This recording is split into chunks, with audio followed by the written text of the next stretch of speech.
Recording in progress. Okay. It's going to be a great time. Oh boy. Okay. Does that sound interesting and cool? Damn, I look so good. All right, let's just wing it. You ready? 4 hours later. Dear Tech. Sharp. Oh, laughing hurts. Cut. Hello, Dear Tech fam. Welcome to another episode of the Dear Tech podcast, where we discuss the tech workforce, providing transparency through experience and expert insight. I'm Fran Grader, and this is Shubho Ghosh. Shubho, how's it going? It's going great. I'm really excited to share our first guest interview with everyone, right? We had a really good time chatting with Elle and going over her background, HR, and a whole bunch of stuff. But yeah, it was a lot of fun talking with her. Yep. Totally agree. So for everyone, all our guests listening in, Elle Anderson is an OG friend of mine back from our tech recruiting days in the agency. We've known each other for a number of years now. And during this conversation, we were really excited to talk to Elle about her experience in her master's program in Dublin and also her thesis, which was titled Contrasting Perceptions of HR Leadership and Exiting Employees Regarding the Great Resignation. That was a mouthful. Yeah. So during that, I think a lot of like the interesting points that jumped out to me, Shubha, that I know that we talked about were obviously the Great Resignation in general, but also the change and how the viewpoint, not only from employees and candidates, but also HR and leadership has really drastically changed from when she wrote that thesis back in 2022 to now. And obviously the kind of interesting transition of how quickly the tech industry evolves and changes. What other highlights jumped out to you? No, I think it was just really interesting that we had the conversation when we did, because it was so different from when the thesis was, but we were able to look back and really look at it in hindsight, which I think made it very valuable for us going forward. But I think for most of all, like, it's just a bunch of really good information from an HR perspective, which a lot of people don't think that they can ask freely or get. So to everyone listening, I would say, ask us more questions. We can get Elle back on the show. And well, if her schedule permits, she can't just come on whenever she is busy, but we can have her back and answer these questions for y'all. But it was a lot of good insight. Totally. 100% agree. Well, everyone, we hope you enjoy listening in. Comment, share, ask us questions as you're listening in and things come up, or you have ideas that come up or questions that come up throughout the conversation. We're super excited to hear your feedback and enjoy the conversation. I'm trying to learn the lingo for these things so I can say it and sound like I know shit, right? I'm it's like where they all converge. Okay, Yeah. that makes sense. I was like, this has to be a place. Maybe it's like a city within a city. Yeah. Good question. Oh, God. So something I'm curious about, and you wrote it down, but I want details. So how do y'all know each other? We used to work together. So is this kind of like trauma bonding? Is that how you guys became friends? Yeah, Oh, 100%. for sure. There's so many days I spent like hiding in Franny's office, Yeah. avoiding people that wanted things from me. I'm trying to Yeah, think we of worked like together. good stories.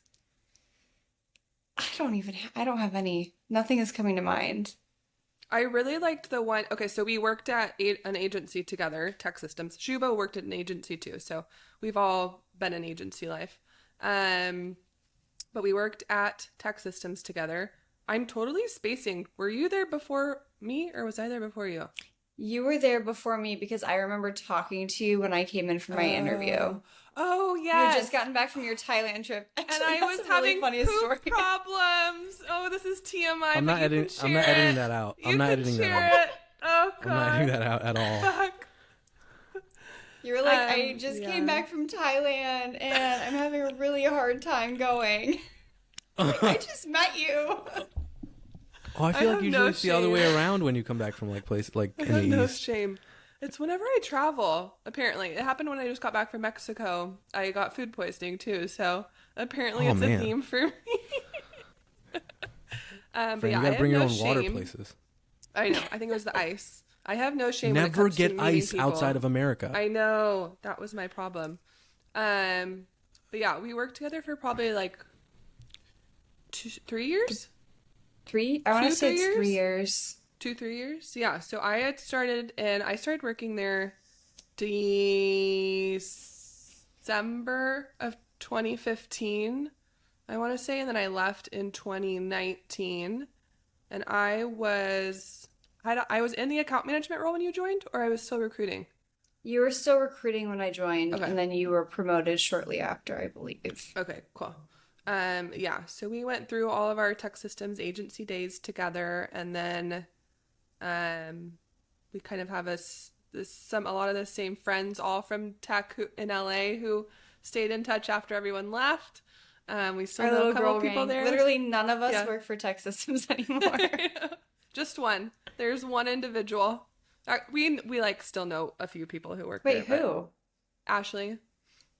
Oh, that's right. You're right. I won't name drop should- anyone in case we talk about him, but Were you recruiting too? yeah. Elle? No, I was in, so they call it customer support associate. It's HR for the client side of the house. Okay. They had this weird distinction where they didn't want to call my role human resources because they had a corporate HR office.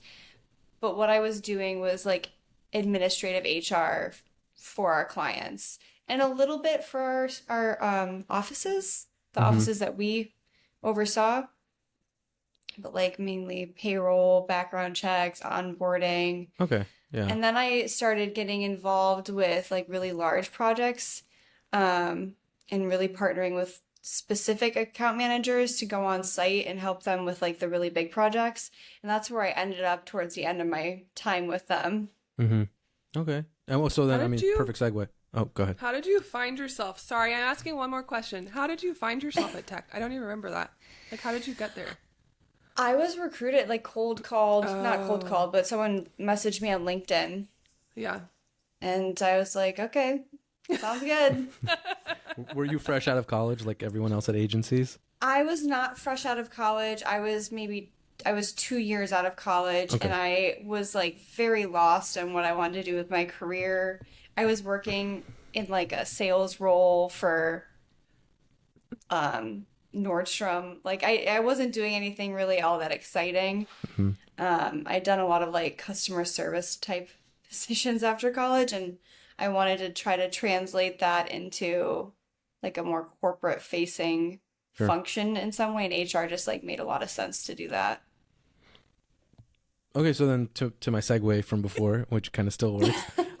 So what was your let's go through your journey. So after tech, what was your journey? Oh gosh. So it's a story. It's a doozy. We got I time. got laid off from tech systems during the pandemic in like October of 2020. So I ended up working through the pandemic for, what is that, like 7-8 months. And I just found myself in this place where no one was hiring because they weren't investing in non-production roles. And I was fumbling, like, what am I gonna do? I don't have a job. And I took the moment to like really think about what I wanted my career to look like. And I thought that pursuing a master's degree made the most sense for me, to get me to the next level of the type of like more strategic human resources I really wanted to do instead of the very like administrative tasks. So I started exploring different master's programs, and I found out that most master's programs in Europe are only a year long as opposed to a 2-year program in the States. On top of that, it is far more economical to do schooling in Europe, just with the way that they price tuition and whatnot. Even as a non-EU student, it was a significant savings for me. What was like the comp difference? Just if you don't mind sharing, like ballpark. Oh, for sure. So out of pocket for my tuition at Trinity, I paid 21,000 euro for my entire program. Damn. And the schools I was looking at in the US were like 50 to 75,000 a Oh, year. God. So double that because it's a 2-year program. A Holy year? hell. And that's just tuition. That's not including like living expenses. Yeah. So Wait, was the Jesus. 21,000 encompassing living expenses in No, it doesn't. okay. Neither of those Okay. figures are covered living I expenses. was ready to move. I was on like, I'm top- there. Still though, that's insane. No, it's amazing. Still, yeah. I mean, out the door, I paid, still less than what I would have paid for 1 year in the States. Wow, that is shit. crazy. So it just made sense to me to do that. And I'd found myself at a time where I was available. I didn't have anything else going on, and the pandemic was still in full force. So I ended up accepting a spot in a cohort at Trinity College Dublin over in Ireland. Moved there for a year, did my program, came back to do my dissertation research because I was really focusing on American tech companies, and I felt like it would be easier to conduct that research from Los Angeles as opposed to like an 8-hour time difference. Yeah. Finished up my dissertation, graduated in November of 2022 with a first class honors, which is like Hey. that's the highest honors you can get. It's like getting a 4 point in the US. Congrats. They have like a very different grading system. And I found myself at my current organization working as a generalist. So That what is was awesome. the master / education? What would you say was different from like when you did undergrad in the US and doing your master's in Europe? Was there like big differences, or like what was that experience like? There was really big difference, like I said, in the grading scale. In the US, a 4.0 is like very attainable. Like your teachers want you to ace the test and get the best grade that you can. In Europe, they set the bar a lot higher and they don't expect people to get there, and that's how they hold their accreditation. So, for example, their grading scale is a 50 to 60 is a lower second class honors, and then 60, oh shoot, I'm forgetting how it works. She deleted it as soon as she just done. She's like, Ballpark. I'm out. Okay, well, all this to say, if you get a 70, that's a great score. Like, that is getting an A. And, like, Yeah. I had to really adjust my perspective on grading because I was like, why am I not getting 100? What's wrong with me? I'm trying so hard. And, like, all of my Irish peers were like, what are you talking about? That's a great score. But the reason they do that is so that they can hold these, like, the standard really high and say, like, we only let in the top, 5% of applicants and yada yada. So that was really different. Lifestyle was super different. Not having a car, like having to walk to get my groceries, and like I can only get the groceries I can carry back You have a with little me. cart? Yes. One of those little No, I carts didn't. that I you had a drive? bag. I should have gotten a cart. Having to look the other way before I crossed the street because they drive on the other side of the street. That like really messed me up when I came back to the US for a little bit. I'd like find myself driving and I'd be like, oh my God, wait, am I on the right side of the road? And then the other thing that was really different from like an HR perspective, they just approach things a lot differently. For example, in the US, when we think of benefits, I think we first go to medical benefits, like what kind of medical package am I going to get from my employer? They have universalized healthcare, so that is not what their benefits packages are. Theirs are more like we get a company car, or you get a free cell phone, or we have a great perk where we pay for your gym membership. Like that's the kind of benefits that they really include in their packages. Actually, there's this one class that I was taking, and somehow the topic of like covering IVF and like fertility treatments came up, and how we were looking at a case study and how this American CEO came into some European company and wanted to institute like IVF and fertility treatment being covered under whatever their plan was. And me and my two American peers were like, wow, that's really awesome. Like, that's great. They should for sure do that because that's really expensive.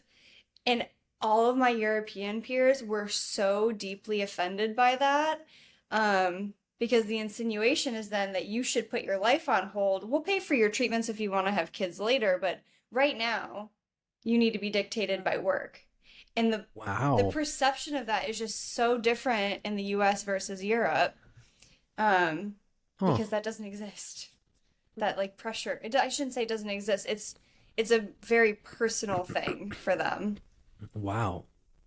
I think I will remember who I was just talking about too, how I think this is all of Europe where you get a year off for mat leave, right? And it's paid. It depends on the country. Like the Scandi countries are 3 years. What?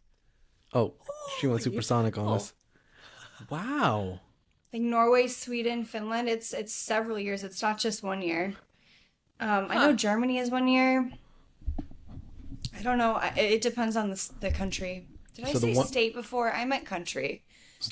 No, you said country, I think. But so the countries that are doing 1 year are like slacking, right? Like they're not doing enough. That's the bar is on the floor for them. Wild. Meanwhile, over here in the U.S., we have no federally mandated maternity leave.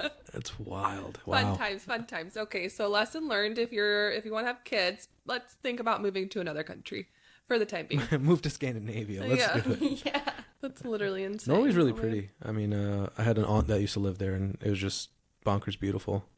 I've never. Oh my gosh, me and my sisters are trying to plan a Sweden and Norway trip. Oh my god, I love that so much. I'm so excited. Well, thank you for the overview. That was super helpful. And good to learn about your background. What do you think was like the biggest benefit, or how do you like hope to leverage your degree moving forward? Like I knew when you first were talking about like you thought like going into it, you were thinking like that would be like the best next step for you in terms of where you want to go in terms of like strategic HR. Mm-hmm. How do you feel like that's going to benefit you the most, or what you took away from that experience? So it's kind of two trains of thought for this. The first being a confidence thing for me. I got my undergraduate degree in something totally unrelated that I don't know, I've like kind of carried some shame around for like picking that because I was 18 and I didn't know what I was doing and I didn't have the foresight to think about like career down the line. Mm-hmm. So my undergraduate degree is in theater, which what do you do with that? It's cool though. Great soft skills. Public speaking? I mean, very transferable skills, you know? But going and getting a master's degree from a really prestigious school, doing really well in it, did like a lot for my confidence in what I wanted to pursue for my career. I felt like I had been working in the space for so long, but I didn't feel validated that like I was the subject matter expert because I had just learned on the job. It wasn't something that I studied or like was able to really, I don't know, show that I had some like hard like proof evidence other than just like what I was doing at work.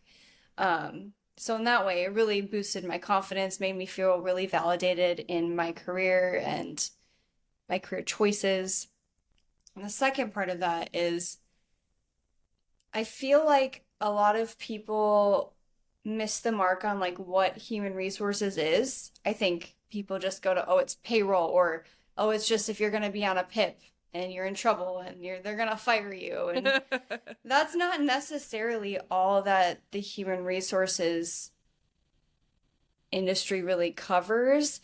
You know, there's organizational development, change management, learning and development, employee relations. Like it's a whole practice and it's like an umbrella and there's so many different specialized things underneath it. And going and pursuing a master's degree where you're going beyond theory and you're actually looking at how these theories are translated into practice, I think really helped me hone in on like the areas that I wanted to actually work in, and also gave me experience in what that would be like apart from just like working in a administrative HR function in an office. Mm-hmm. And then also being able to conduct my own research was just, I really enjoyed it. I know there were some people that hated their dissertation, but I thought it was really fun. Probably because I picked a qualitative study where I actually had to go and like talk to people and interview them about something I cared about. Mm-hmm. But I think that research skills are incredibly, incredibly important if you're going to be in an HR function. Um, just with the nature of HR, it changes a lot.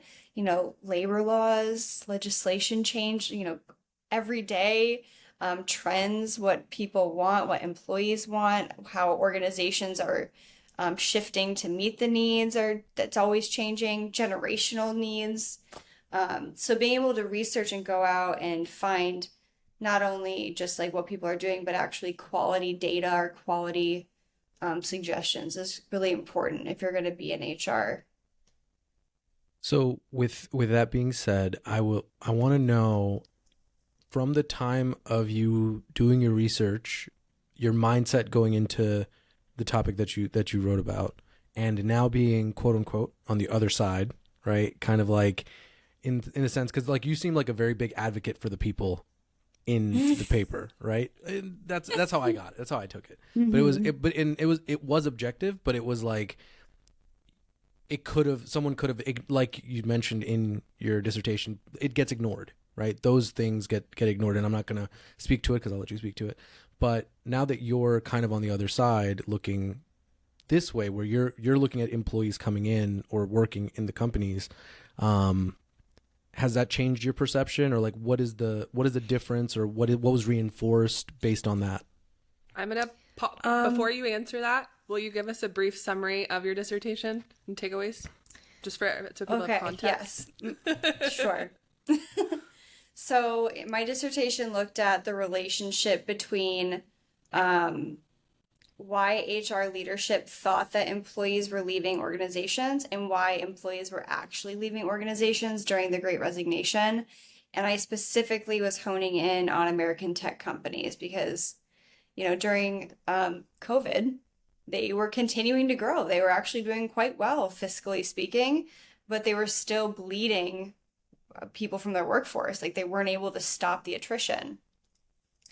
That's what I looked at. I interviewed 5 different HR leaders and then 15 people that were exiting their employment during COVID. And then I just looked at the correlation between the two to see if there was anything that aligned or didn't align. What key things stuck out to you? There was a disconnect between practice and policy. So what the organization was saying was important to them or policies that they had versus the things that they were actually doing. For example, we want to advocate people in our organization to pursue their career and we want to provide professional development. Yet employees were reporting that they weren't receiving quality feedback from their managers. They weren't getting performance reviews. They felt like the PD in their organization was really lacking. So there was just not alignment between what the organization was saying they wanted versus how they were actually going about it. Yeah. I think that there was a huge shift in control during this time from the employer to the employee, and that organizations were really struggling with that because for so long it's been that organizations kind of get to do what they want and the employees have to follow suit. And if they don't like it, then, you know, they get axed. But shit. In this case, that had switched completely and organizations were like, what do you want? Like, we'll give it to you. That being said, I think that the landscape now is a lot different, just considering the economy today versus what it was like a year and a half ago. I don't think that the employees have so much of the power as they did during the Great Resignation times. But I digress. That was don't digress. Shubho, repeat your question. Sorry, I just wanted to give some context.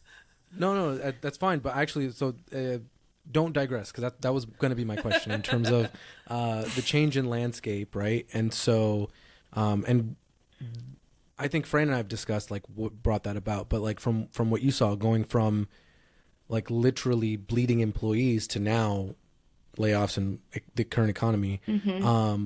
What, and I'm not trying to put you on the spot, but what do you think was the shift? I think it's fear, Okay. and whether this was, like a grand scheme plan that politicians or whatnot had in place to like force people back into the office. I'm not going to be a conspiracy theorist, but I mean, I think it's fear. I have the We're tinfoil here hat. for it. I'm here for it. Yeah. Get my spaghetti strainer. Yeah. I feel like people are just afraid of what's going to happen, and we keep getting reports that we're on the precipice of a recession. I think people are afraid of leaving comfort and secure, stable income for something that maybe will be better, but oh, what if they get fired, or what if they don't make it through the recession? I think people are going with what's comfortable right now and trying to like just tread water while we see what happens. I mean, we haven't Stabilize. formally entered a recession yet, but they keep saying it's coming. Yeah. Wait, so to address that, so okay, I'm gonna throw out a conspiracy theory, not but anyway, whatever. I'm gonna say something, and just you tell me what you think, and you can tell me I'm flat, like I'm being stupid. But so there's been a lot of talk of like companies overhired in that time, right? Do you think that they overhired, or were they hiring to like match their attrition, and then all of a sudden everyone got scared and stopped leaving, and they didn't slow down in time, and that's what caused the overhiring? Because the point you make is right? Like people were leaving in droves, and these tech companies like, okay, we need engineers because I don't know, I'm gonna lose 15% tomorrow, so they kept going, and then people stopped leaving, and they're like, are they done leaving? Oh, okay, damn, we just got 30% too many people, right? Like, is it something I like that? definitely think it's the latter. That's my take, at least. Right? Yeah. Because we can track attrition rates. That's pretty easy to look at. Yeah. What do you mean you overhired? Interesting. Okay. Cool. All right. I need more tinfoil. We're about to put the tinfoil hats on. But yeah, no. So, okay, then. I can't remember what the original question was. No, I have. now. I have them written down. I took notes. But actually, I just asked like 16 questions. Fran, do you want to jump in, or you want me to go to my? I think we kind of covered this a little bit with that last statement, but from your thesis and the takeaways that you had from it, you submitted it July of last year, right? July 2022. You're like, it's all blacked out of my memory. From July 2022 to now, so for everyone listening, it's August 2023, so literally just about a year time. Is there anything you would change about your dissertation, or what do you think has changed in the year since then from what you learned in all of your conversations and the research that you did? I don't think that there's anything I would necessarily change about like the structure of how I conducted my thesis. Like my methodology, I think, was quite sound. Yeah. If I were to change one thing, and this would have just been a time thing, if I had more time to do it, I would have had more participants. Because I only had 20, which when you're doing a qualitative study, you can have a smaller data pool. You have more rich answers and whatnot. But I wish I had the time to have, interviewed 50 HR leaders and 50 exiting employees to have more just validity around my themes. What's changed? I mean, again, it's just, I think that the landscape's different. And I kind of feel like the research I did is now null and void. Like, it doesn't really matter anymore. Because people aren't necessarily leaving for the same reasons anymore. I mean, they are, but not at the rate that they were. So I think your research is solid, but because people are scared, they're not being active. I think they want the same things that you mentioned, and like if they had the opportunity to leave, they would leave, but they're not because they're scared, right? So I think your research is spot on, and it's like one of those things that's going to be accurate for a long time. I know that I saw one of the researchers you cited said that pay had nothing to do with like people leaving. I think you mentioned that, and I was just I was like, but you know, the funny thing is, then they go on to say that growth opportunities is a reason for them to stay, and I'm like, yeah, but that is money, right? Growing, when you grow in a position, you probably get paid more. I mean, it's not always the same, but you know, if you say I'm never going to promote you, but I'll give you more money, you're going to lose the person eventually, right? Because eventually the promotion will give them the money that you're giving them. So I think your research solid. I just think right now it's not choice anymore. That's the difference, right? Your research is all about People choice. are in survival mode right now. Yeah. Kind of going off of what you just said, I know I talk about this somewhere in my dissertation. It also seems to be that HR within the people that I wow. What just happened in my It brain? happens to us all the time. All the time. The HR leaders that I interviewed, this was a very common theme that came up, that HR was very aware of why people were leaving, and they were trying to convey that to other leadership in different aspects of their organization, and it was falling on deaf ears. And that there was just a general resistance from higher ups to take a new approach and try something new. And that, you know, if the X, Y, and Z worked, you know, the past 5, 10, 15 years, then we're going to keep doing that. We're not going to embrace the change. So I don't think it's necessarily that organizations have no idea that this is happening. I think they do, and they're just sticking their head in the sand and pretending like it's not happening and biding their time until the tide shifts, which it now has. I thought that was so interesting. That was a point that I had written down in my notes too after reading through your dissertation that you just mentioned, how, because I'll be totally honest, I think so often from an employee perspective, HR is viewed as that like front line, like they're the POCs for those conversations obviously that happen when it's like a promotion or pay increase, or like a lot of those reasons you mentioned why people are leaving companies. Your HR partner is typically like the front line of communication for those conversations. So I think so often the view and perspective can be like, oh, HR doesn't care, or HR doesn't know what they're talking about, or HR isn't tapped into what's happening in the industry right now. But I think from your research, just like you said, like that's actually not true. Like HR is very much so informed, tapped into the market, and aware of what's happening. But unfortunately, they're not the ones who sign the checks and make the decisions. There's a gap after HR. Spot on. I feel like a lot of people have an assumption that HR is the one running these companies, and they are not. They are just carrying out orders that are given to them. We advocate the best we can for, you know, things that we're hearing in the workforce or trends we're seeing. We can bring research and try to back up what we're suggesting that organizations do, but we do not have final say. Yeah. Do you think that HR should have more power when it comes to certain things that other branches of leadership have no idea about? Like, I said this in a previous episode where I was like, you know, the CEO shouldn't be involved, or it shouldn't be the CEO's like thing on his plate about return to office. It should be HR's, because they're the ones. Sorry, or her, or them. Or them. When I use pronouns, I use my own pronouns as the replacement pronoun, but I apologize. I'll stop hassling you now. But no, you won't. No, you won't. But either way, I think it's, you know, not that it's not important, but that's not their battle as a CEO, right? The CEO has bigger fish to fry. So do you think that HR, depending on what the topic is, should have more authority on those things, or have more of a voice? I definitely think that they should have more of a voice. To your point, I think that there's a lot of things that people that work in different spaces of business just have no idea how the operating reality actually looks like.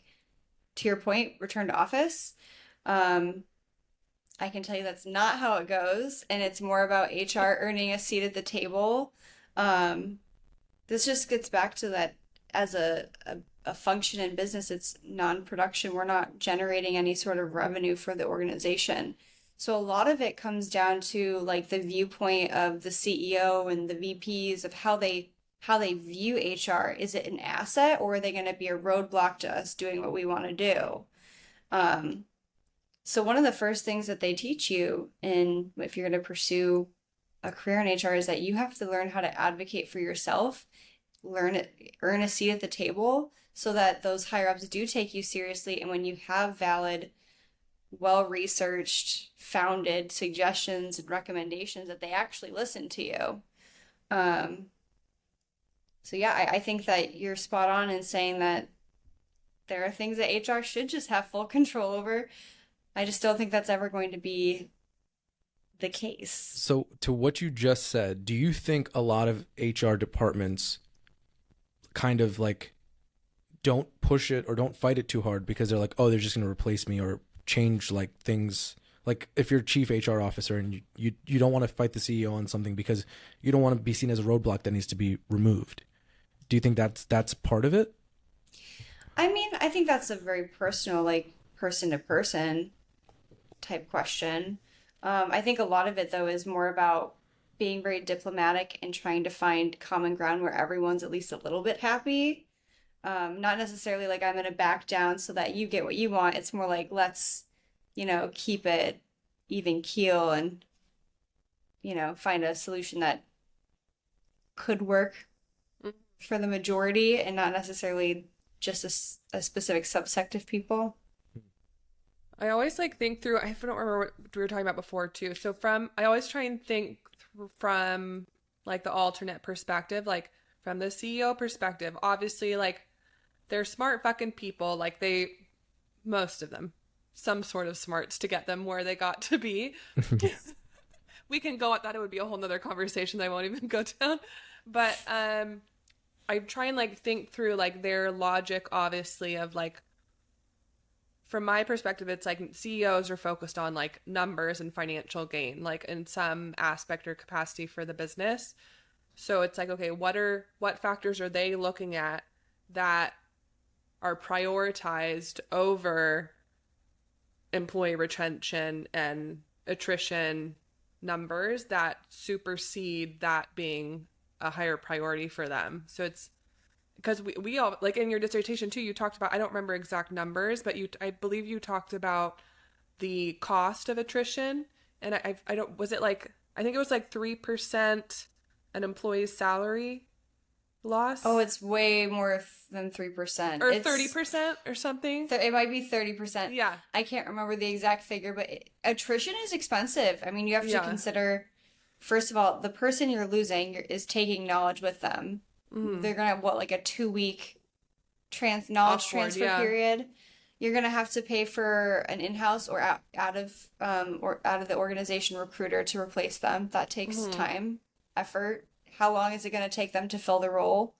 Then when you bring the person on, you're paying them a new salary at whatever the fair market rate is for the moment. You have to train them. You have to invest in their benefits package. Like, there's a whole slew of costs associated with turnover that I feel like people just do not ever think about. Yeah. When I say people, I mean executives that want to fire people. Yeah. Or like, so interesting. it's okay if they leave, we'll just replace them. Like, no, that's expensive. Yeah. I think it's if you want to look at the bottom line. Yeah. I think that's like, that factor is lost. Obviously, I'm like so far removed from a CEO level, so I'm sure there's stuff I'm not aware of, but I feel like, especially right now in this market, because the supply and demand has shifted and now supply is a lot higher than demand, I think a lot of the perspective, and I hear this in my day-to-day now too, is like, oh, like if we lose this person, it's okay, like it won't be that hard to find someone else. But I think the factor of that cost loss is what's missing in that conversation. And there's a way to calculate that, but but no one like uses those calculations. There's like a way to be like, all right, if we lost this employee, what does it cost us, right? And it's like that's never ever discussed, which I feel like it should be. Whether it's attrition, whether you're letting someone go, it's like you need to know what's the cost differential when you're making these decisions. And HR might know that number, but the person making the decision might not be conferring with HR and trying to figure that out. They're just like, oh, okay, like, you know, this is what we're going to do. Yeah. Yeah. Okay. So My next question. Sorry. No, go. Do you want to go? No. I'll go. You go. I'll go. You go.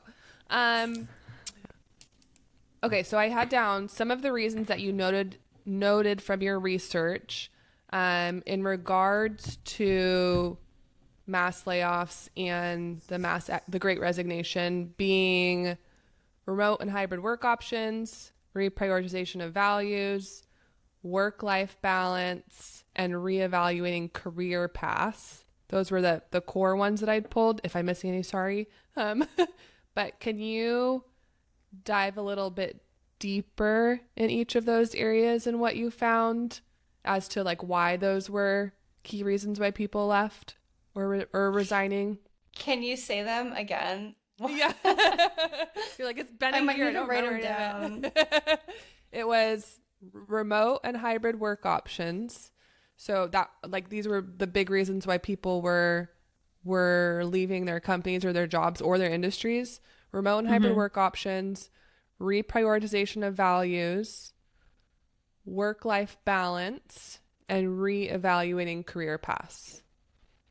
Which that last one I found interesting because I think we've seen too, like, there's been so many people who've like I feel like there was like a really strong pull. This is going a little on a tangent, but a really strong pull of teachers moving into the tech space, which I found to be really cool. So it's just so interesting, especially when you see like less societally common. Does that make sense? We're making up that term. Less societally common, you know what I mean, where like someone takes like a total pivot, but it like makes sense, like the skills and competencies that they have align. It's funny you say teachers specifically because my aunt was a teacher for 23 years, and during the pandemic, she got a job as a data analyst. Like, oh my God, really? She was a math teacher. Yeah. Wait, tell us more. That's really cool. Was it like something she'd always wanted to do? Like, how did she pivot? She was just sick and tired of the way that teaching has changed over the years. Underfunded. Underfunded. And she works in an underprivileged school district, so just, you know, it was not a good environment. There's also, generationally speaking, been a shift in, like, I'm going to say parenting styles. Like, I feel like when we were growing up, our parents held us accountable for our actions. And, like, if we did bad on a quiz or something, it was our fault. That's not the case anymore. It's now the teacher's fault, apparently, if your kid behaves badly. It's so wild to me. Yeah, so she was just done with dealing with parents and the administration that she was working for, whatever. It's like you're raising a generation of assholes if you're not holding them accountable. Like, they grow up thinking that they're the shit, and it's just, yeah. Anyway, sorry. I had to say that like loud. never being held accountable for their actions. Yeah, it's wild. But yeah, so I think she hit her 23rd anniversary, and then she left. And is now a data analyst. That is so cool, especially after being in the field so long. Was she like? She was a math teacher, so her. she was probably like being a math teacher. She's probably true. perfectly equipped to get into like data analysis. Yeah, she's like super into Excel and all that. I was like, yeah, have fun with that. How long has she been in the data analyst role now? A little over a year. Whoa. Do you know if she enjoyed it or if she's enjoying it? She enjoys aspects of it. I know she's had a hard time kind of shifting from like being a teacher, working in a school, and like into the corporate space where like you have to have your email up at all times, and like if you get an urgent email, you have to respond, like that kind of stuff. I think she's had a little bit of like a learning curve with, but generally speaking, she loves it, and she works remote now, so she doesn't have to leave her house. We gotta get her on the show. I'm not even joking. I'm not even kidding a little bit. If you're okay with it, that's incredible, right? Like that kind of a shift. She doesn't work for a tech company though. She works for a college. Data is data. Yeah. Okay. Like data in one way, shape, or form, it turns into tech in some way. You use the word data on your resume, someone will reach out to you and say like, "Hey, I have a data role," and then you're like, I'm a recruiting manager. What are you talking about? It happened to me. But anyway, I digress. That was So really you wanted cool. me to go Original in question, depth yeah. on why I reasons chose why. these reasons. Okay. Yeah. So remote hybrid, I feel like that's quite obvious. Yeah. As everyone was like pushed to be remote as an essential part of business during COVID, I think people started to really enjoy it and see that there's um, a lot of advantages to working from home. There's Yeah. definitely the side of it where people were really struggling mentally, weren't doing well, being at home all the time, lacking socialization. There can be trouble with creating organizational culture remotely. I totally acknowledge that that all exists, but the vast, vast majority of exiting employees that I spoke to, I actually think it was almost all of them, wanted remote opportunity or at least hybrid flex scheduling ability. And one of the biggest things that kept coming up over and over again was that their organization would say, oh, we want to be flexible, but we have a return to office plan and you're going to have to come back by this date. So people were starting to say, okay, well then I'm going to go look somewhere where it's a 100% remote job and I don't have to deal with this BS. Yeah. Reprioritization of values. This was one that came up a lot as well, where people were just, in the midst of a global pandemic where we're all like scared for our lives. Like, if I go outside, am I going to die? Like, I think people were really starting to realize that work shouldn't be the epicenter of their life and that they should have more of a personality than just what they do for work. Yeah. Particularly people that had children that I spoke to loved being able to be more present in their children's lives. They got to, go to soccer practice or like just be at home and have a movie night because they weren't spending 2 hours in traffic coming home. Like, it just made them realize there's people out there dying from COVID. Like, what is really important to me? Is it this job that I slave away at that they're paying me measly wages for, that I have to go schlep, 2 hours in LA traffic to? Like, Yeah. Yep. just like Preach. generally speaking, people were starting to reprioritize what was important to them, and work was falling lower and lower on the priority list. And I think because of that, people were starting to look for jobs that fit more into their lifestyle than adjusting their lifestyle to work. Yes. Yep. 100%. Work-life balance, I think that just kind of feeds into both of the things I just talked about. Yeah. Remote hybrid, you have so much control over, work-life balance. Work isn't everything. You should be able to shut your laptop at the end of the day and not have to worry until, the next day. Yeah. But it's also been proven. It's not like you're shutting your laptop and like sacrificing productivity. It's been proven that remote You are work, more productive if you can have like a set time that you're working at. Yep. Also, just like mentally speaking, like you shouldn't be expected to be on 100% of the time. This is something that me and my coworkers have talked about before. In a remote setting, I keep having to like force myself to take breaks. And I'm thinking about if I were in the office, I would, I'd stop by Franny's office and have a little chit chat. Yeah. I'd go out to lunch with my coworkers for an hour. Yeah. Like that's okay to do at home too.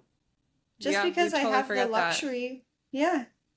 There'll be days where I'm like, holy shit, I've literally been sitting here for 3 hours straight and I haven't even stood up. It's bad, but it's so true. No, I was gonna say before we started the podcast, I would just randomly ping Franny and be like, "Hey, what's up? Like, let's bullshit for like 15 minutes and just like talk Necessary. about life." It is necessary. It's very like that's the thing. If anything is missing from remote work, it's that like natural whatever, right? Not You doing have to be a work lot or more just, intentional about it. exactly, because you will sit at your Yes. desk and be like, "Oh, I forgot to eat today." Like that's Yes. that Fran will tell you that happens to me all the time. Yeah. But it will happen where you're just like working and working and you're just like in a zone and no one's around to bother you. So you're just like going at it. And then it's like, well, damn, I'm really tired now. Yeah, we had yeah. talked about this in the last episode too. Like my boss had done pulled a study from like recruiter productivity during the pandemic when everyone was forced to work from home, and it was significantly increased.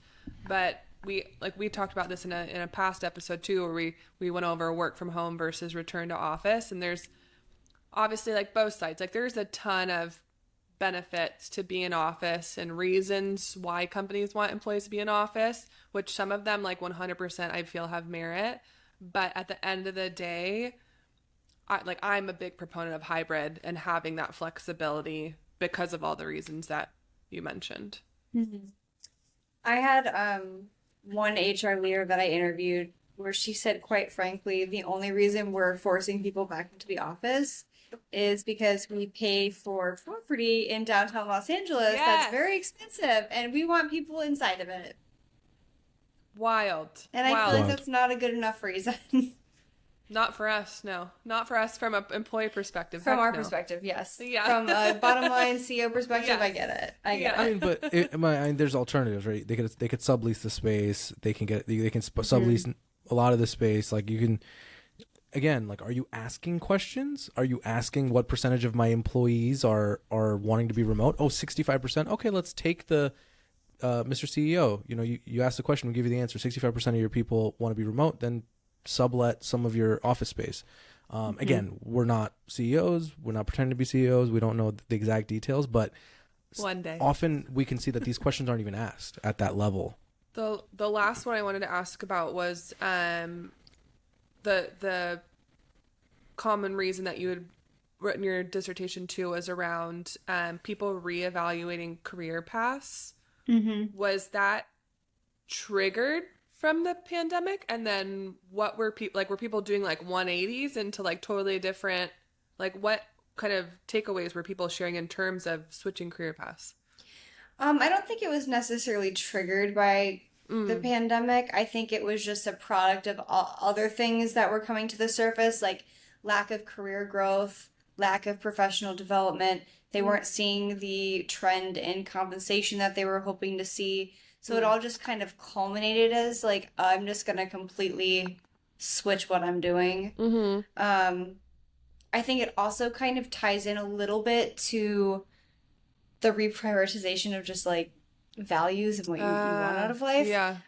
Because people were also reporting that they felt unfulfilled in what they were doing, and they felt like it was meaningless, and that they wanted to actually pursue something that made them feel Purposeful. Productive's not the right purposeful. Yeah. Purpose driven. Yeah. Purpose driven. Like they wanted to feel like they wanted what they were doing to light their soul on fire, and whatever it was they were doing wasn't doing it for them. Yeah.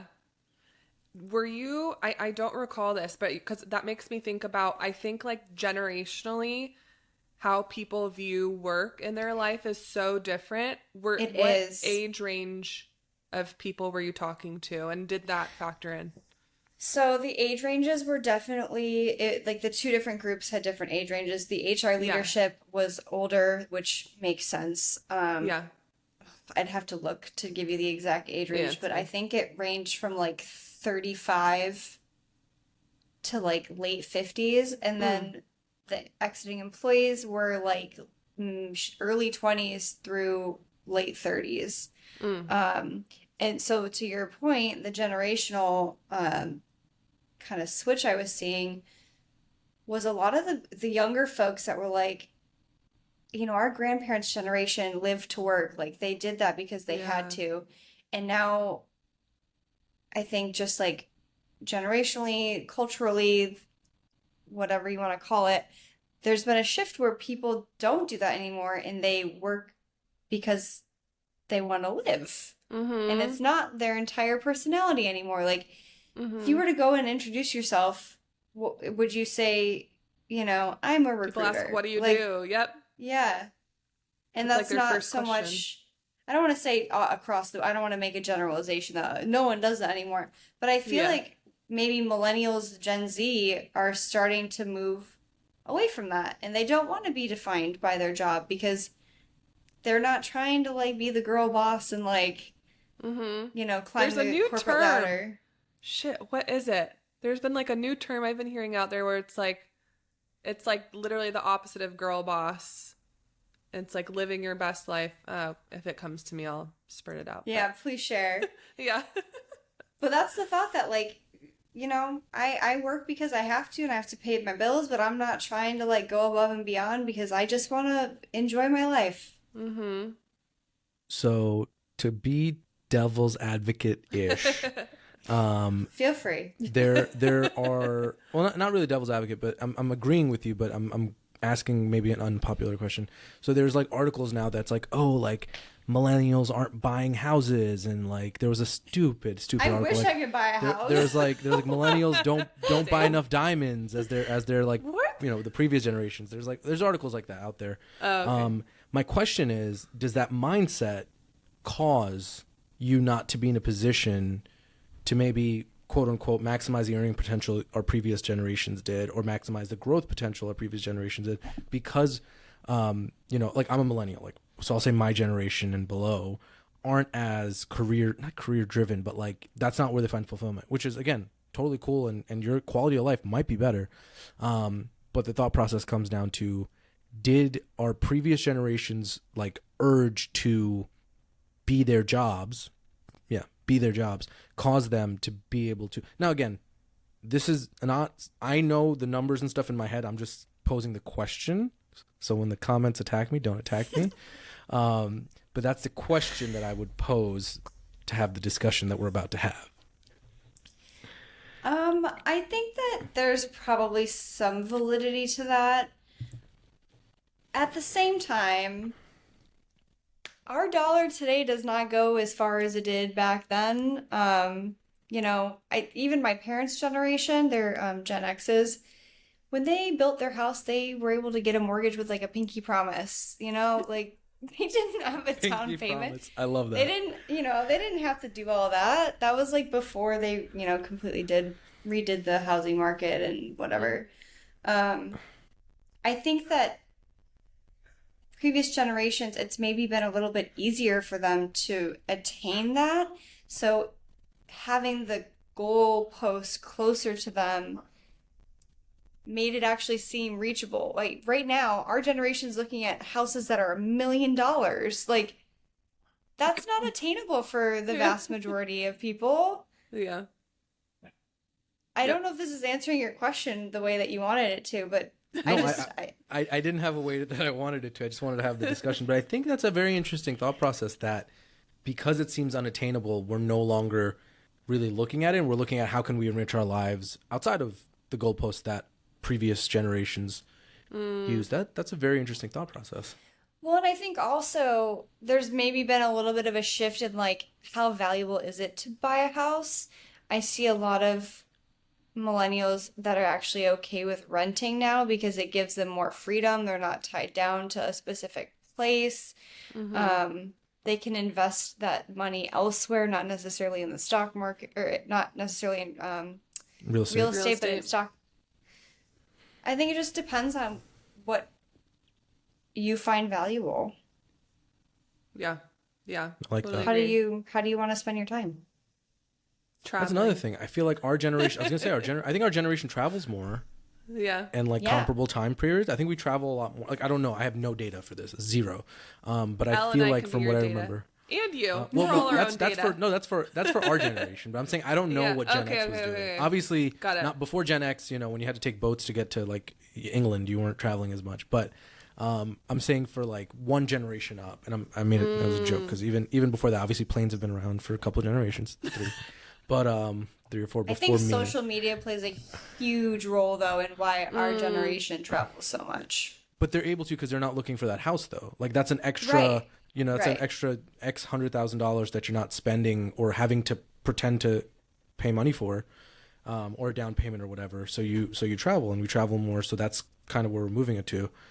Yeah, I mean, exactly. Instead of, buying a house, getting married when you're 22... you're going to college, getting a job, traveling, and then maybe in your 40s you think about buying a house. Yeah, it's a big, like, that's a Interesting big thought. gap and shift for sure. Interesting thought. The next question I have, I was shocked by this, not overly shocked, but still pretty damn shocked. One of the participants in your dissertation said, I had an inflatable mattress in my back seat, so I would drive at 5 in the morning, get there at 6, and just sleep in the back seat of my car until 8 a.m. I was shooketh. My assumption would be because they probably had a really bad commute to the office. So instead of they sitting lived through outside hours of. Go ahead. I was just say they lived outside of LA County, and they were commuting into LA County. Which is wild. Like, I get it. I'm sure plenty of people do that, but like that was their reason for I believe they said it was leaving. like a 3-hour commute. So like if you wanted to get there at 8, it would be 3 hours. Mm-hmm. My goodness. So instead of doing Each that, way. Each way. Instead of doing that, they get up or leave at 5. So assuming they get up around 4 or something and sleep in the car until they started work. Mm-hmm. I was shocked, but I'm sure so many people do that. And like for me, like I think the longest commute I've ever done was about hour and a half each way. But like at agency days, I would be doing like 2 hours each way sometimes across town. Yeah. And towards the end of tech systems, I was doing a 2-hour commute from Calabasas, which is insane. And like 100%, that was just like, I felt like that was like normalized though, especially like in the big city here. So it like really sucked, but I didn't really feel like I had the option to like go find another job with that being the only reason. But I do feel like you were saying before, I feel like with the Great Resignation, that 100% is a big factor for people. If there was higher demand than supply, which I think there was obviously previously, it's shifted now, but I think like timeline speaking back then, 100%, like I think people had a stark realization being forced to work from home, like holy heck, this is what I'm missing out on, 4 hours plus a day of being in my car. Free time has become more valuable. Yeah. I was just shocked. I know that happens, but just like hearing someone's like direct experience of that's how they've That's had New to Jersey adjust. to DC. 3 hours New Jersey to DC. That's just the first thing I thought about. That's wild. I was really shocked. That wasn't really a question. That was more just a takeaway. I agree with you. I'm also shocked by that, but not actually shocked. Yeah. All right, wait. So I don't think I actually asked the question from way before, so I'm gonna ask it now. Unless you answered it and I blanked, which I don't think I did. So now that you're on the other side, like, does your views on your research, do you look at it a little bit differently, by any chance? I try to look at it from more than one perspective now, I guess. When I was in the moment, I was like, kind of what you said, for the people, like give the people what they want. And now I feel like I'm trying to be more realistic and like using that research to inform like what I maybe would recommend or what I think an organization should do. But I'm trying to be more realistic about what's actually attainable. It would be great if everyone could, be 100% remote, and we could invest tons of money in professional development, and everyone can do what they want at work, and we'll promote everyone, and it's going to be great for everyone in the organization. And that's just, living in the clouds and not really reality. So I think using the research that I've done to,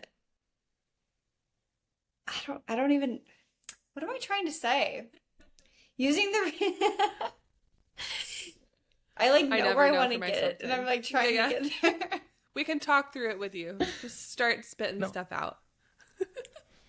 Well, I think I get the point you were initially going at, which is like it'd be great to give everyone what they want, but we have to be a bit more logical in terms of like using this data to get people into better places, but we can't, everyone can't be remote all the time, and they shouldn't. Like honestly, like there are organizations, companies, people that need to be in offices, or some people don't deserve to get promoted, and some people don't deserve to get their full merit to 7% rather than 1% because they did 1% worthy work, right? So like we can't just give things away, but we try to do good when we can.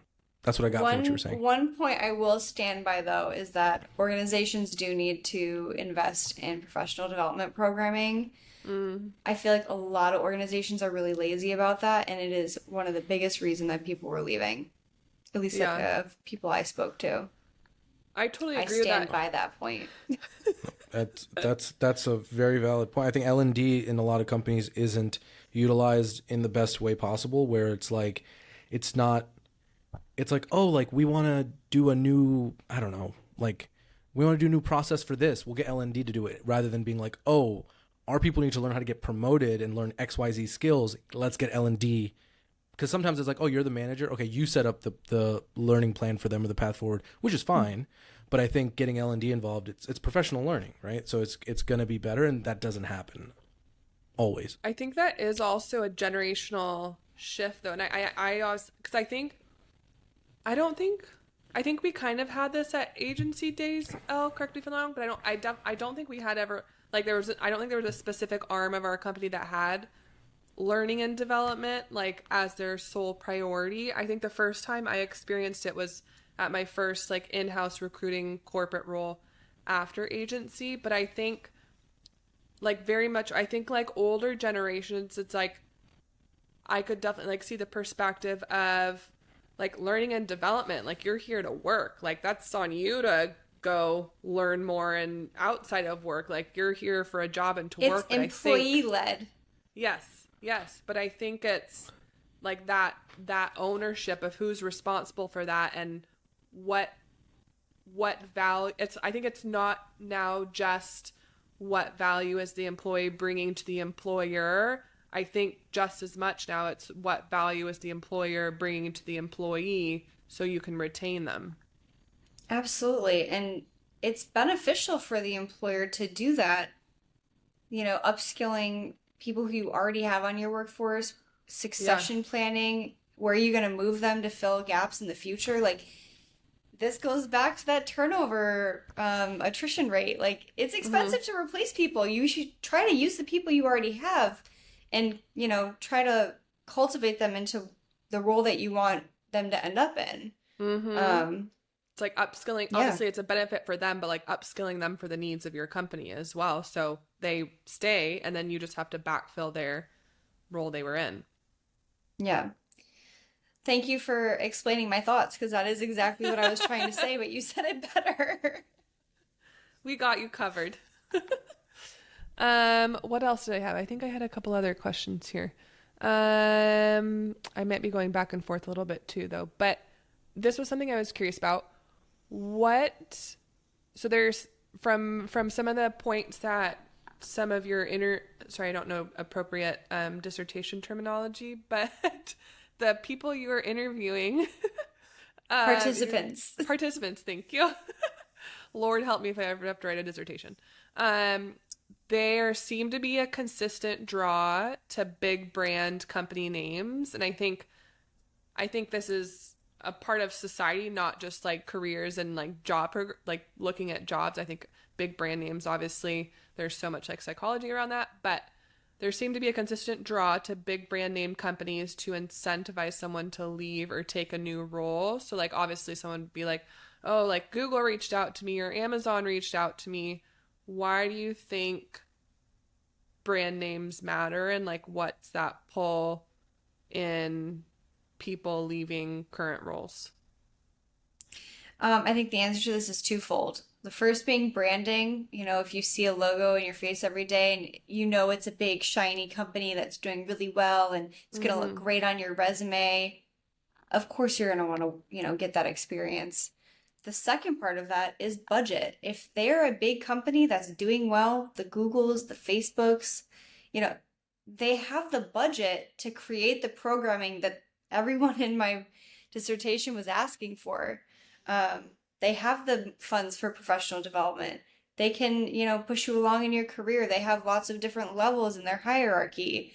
They can invest in benefits if you're looking for benefits. It's someone I talked to wanted, really strong maternity leave, and that's why she ended up going to a bigger company. They are in with the trends because they're larger and they have like maybe research that's going into the decisions that they're making. So they're okay with you being remote, or they're okay with you being hybrid and flexible in your work schedule as long as you're performing and meeting your KPIs. So yeah, I think a lot of it comes down to just bigger companies have bigger budgets, and that goes further. They can pay more competitively. Those bigger companies are really the ones that are setting the industry trends. And unfortunately, the smaller organizations that maybe aren't performing at that level just can't match. The competition in the market is brutal. Yeah. But outside of compensation, I feel like those smaller companies like to be more desirable to employees. Like they could embrace some of the other things that you mentioned to like, and I'm using remote just because it's one of the biggest topics that's been happening lately. But it's like, okay, I'm a small company, I can't pay a ton. I'll be more flexible for whether it's remote, whether it's any of these other things. You advertise how upward mobile your teams are, L&D, like all that, not L&D, yeah, L&D, learning and development, all that stuff to make yourself more desirable, right? Because you can be upfront with it, where it's like, because like I think some companies have an opposite problem where they're really big but their culture isn't awesome, so they're like, we'll just pay you double what everyone else gets because our culture is not great. So I think doing the inverse makes sense. I think the difference here is that a larger, well-established company has a more robust culture, and a small, I assume you're talking about like a startup. Those cultures can be really difficult in environments to work in. A lot of butting heads, small team, too many cooks in the kitchen type of situation. I think larger companies tend to have more of a strategy when it comes to how they're creating culture, and smaller organizations, it just kind of happens more organically, and it just, there's not really anyone making decisions about it. Yeah, exactly. Yeah. Totally. Last one I think I had, and then Shubho, if you have any more. I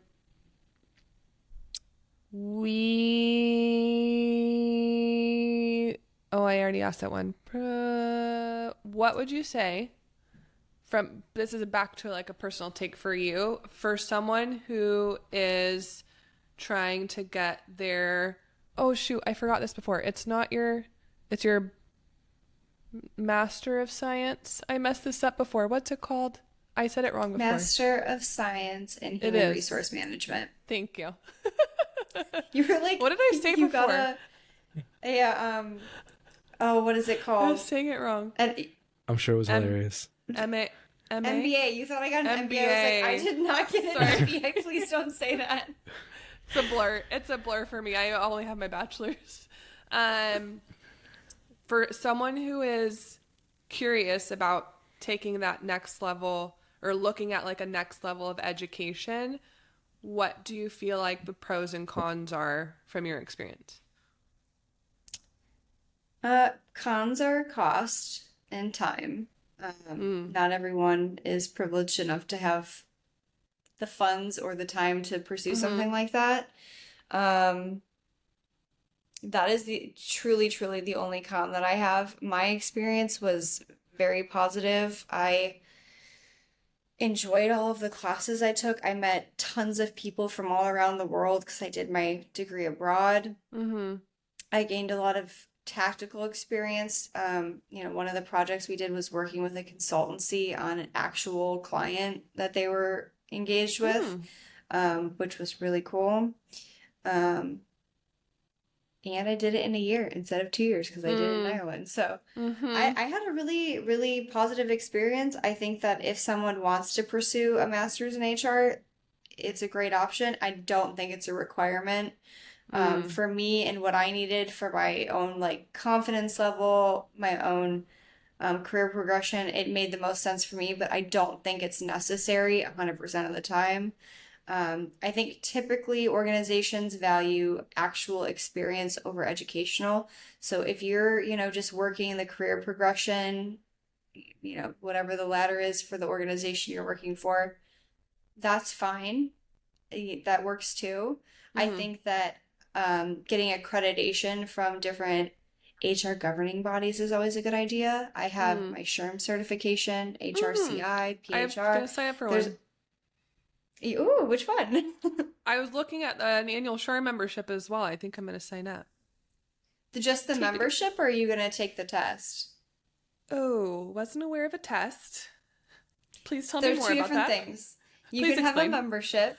Okay. So the membership, it just gives you access to all the different resources that they have. I use it for my job every day, every single day. Whether that's researching like Yeah. legal updates. Yeah, I was like employment They have laws, like all sample that stuff. policy. Yeah, they've got lots of different stuff. They do webinars on different topics. I use it a lot for like benefits stuff. And then, so that's the membership side. The other side is being SHRM CP, so a SHRM certified professional or a SHRM senior certified professional. And it's just like an accreditation. You have to take a test, and if you pass it, it just accredits that you are a seasoned HR professional by SHRM standards. On a scale of 1 to 10, how hard was this test? I haven't taken one in like a decade. I passed it on the first go. But she got I her passed master's in Yeah, you just got HR. your She master's. got I her was like, master's shit. in HR. I took it when I was working for tech though, so back in 2019. Oh, so okay. I took it a I feel while a little ago. better. Okay. I'm like, Okay. this I sounds- think you could pass it. You just have to put on the like is it what would an is it organization multiple do? choice? Yes. It's C. long though. She's It's gonna like a abacadabra. Abacadabra. it's like a 4-hour test that you have to sit for Oh, though. But it Lord. is all multiple choice. You're talking her out of it. Like if she literally Yeah. went from I might do the test to I'm done. Yeah. 4 hours, she's done. We'll see. No, Fran, you can TBD. definitely That's cool, do I it. It's didn't if know you that. choose to or not. That's what it Yeah. is. I We'll think you see. could do it. I have lots of study Thank guides if you want them. Okay. Oh, I'm gonna hit you back up if I do decide to get it. Actually, DJ asked me for advice on that. I was Ah. like, let me send you everything I have. Yeah, literally all my shit. Okay, that's totally. I obviously need to do more research about it, but that's good to know. I didn't know that. Shubho, any other questions we didn't cover? No, I think we're actually ready for the Dear Tech FAQs. What do you think, Fran? Yay! Yep. Do you want to lead them? Yeah, I'll do the FAQs you summarize. Cool. Good deal. All right. So, Elle, you probably don't know what these are because we made these up like 5 minutes ago. So basically, no. at the end, 5 days ago. not much better. So we have 5 questions that we'll ask you, kind of sort of rapid fire, not about your dissertation or about HR. It's about you. Yeah. This is all personal questions. I saw you get ready. You were like, all right, here we go. Like, oh God, what are Is they this gonna multiple do? choice? She was wondering, is this multiple choice? Testing on your No. dissertation. C. Yeah. No, this is just we want to get to know you better. We want our audience to get to know you better. So the first question is, what is the best advice you have ever received from someone? Generally speaking, I know I've heard this over and over in my life, so I don't have like one particular person that I can like cite as the original advice giver. But just caring less about what people think of you. It's something that I've really actively been working on now that I've come into my 30s. I just don't give a shit what people think anymore. I'm gonna do what I want to do and what makes me happy. And Love that for you. if someone has a problem with that, it's a them problem, not a me problem. Hell yeah. Love that for love you. that. What is one of your favorite quotes or sayings? It can be a Taylor Swift quote. Okay. I Elsa literally have Swiftie. Taylor Swift lyrics tattooed on my body. So I have on my hip, "And I Will Hold On to You," which is from Taylor Swift's New Year's Day. Me, my sister, and our mutual bestie have it, and the song is really just about like unconditional love and friendship, and like being there for each other, even like during the lows. Love that. I love Taylor Swift. Who doesn't love Taylor? Sorry, Taylor Swift's the best. I had to bring up Taylor Swift. I love everybody loves Taylor Swift. Besides the haters, but we don't listen to them. What is the best thing you've ever been gifted? Easy question. So Fran knows this. I had a little miniature dachshund named Coco who just passed away in March. She was almost 17 years old. And she was my 13th birthday present from my parents, and she's the best gift I've ever received. Wow, that is beautiful. Long, full life. Yeah, that is a full life. Okay, what is one of or the guilty pleasure that you have? Oh my gosh, I have so many. Nice. Give us a list. Here we go. Well, I'm a big reader. I don't know if I should be guilty about that. Well, I love romance novels, so maybe I'm guilty about that. Sappy rom-coms. Yeah. I love reading chocolate. Binge watching TV shows. Like, I literally will wait for a show to have all of the episodes. To come out. I'll wait for it to be done. Yeah. Like, to be completely done, so that I can binge watch it in a day. So this is not an FAQ. Give us your top 3 binge-worthy TV shows of all time, if you could. Not in order. All time? Okay, Game of Thrones, just because it's so intricate and it's long. It'll take you a good chunk of time. Yep. Parks and Recreation. Okay. Classic. I need to get into that one. And what's something I've recently binge watched? This isn't like a favorite of all time, but the most recent one I watched was The Witcher, and I really enjoyed that. Okay. Very diverse. Very diverse choices. I like Henry Cavill in a white long wig. Without a shirt? I don't know who that is. Facts. It's so good. It's on Netflix. I'll Google it after this. I'm sorry. It's magic and I'll sword add it fighting. to my list. Okay. Okay, and the last question, because there's supposed to be 5, because we didn't count the last one. What is one piece of advice you would give to someone trying to get into your field? I would say be adaptable as much as you can. The field, particularly in the past 5 years, has changed a lot, just with general changes that have happened because of the pandemic and just the way that the workforce is going.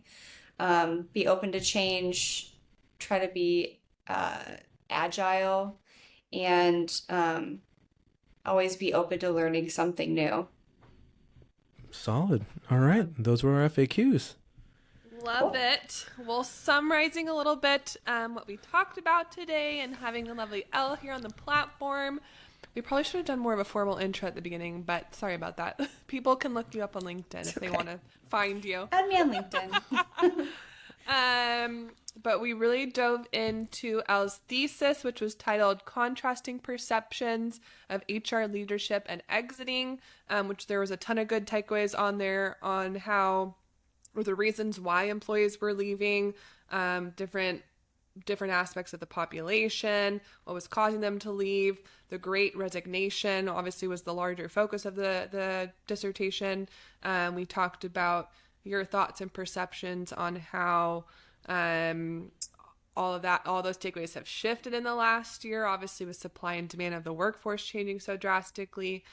We talked about the benefits of getting your Master of Science, Masters. Thank you. It's going to stick in my head at one point. And the benefits of doing it abroad, less cost, only 1 year and abroad, all 3 benefits. Anything else I missed? Anything else you wanted to share that we didn't cover? No, thanks for having me, guys. Okay. I'm so glad that you asked me, because you guys both were participants in my study, yes! So it all kind of came full circle. It was perfect. It really did. I straight up, not gonna lie, I was like, I don't remember what I said. Like, which one of these was me? Oh, I have all of the recordings still, so if you want me to send you yours. I straight up I know which one I am. I looked for my age and my gender and then my title, and I was like, oh, that's me. Oh, that's smart. I didn't do that. I'm very I legit don't remember what I self-centered. said. I'm very self-centered, so I was like, who am I?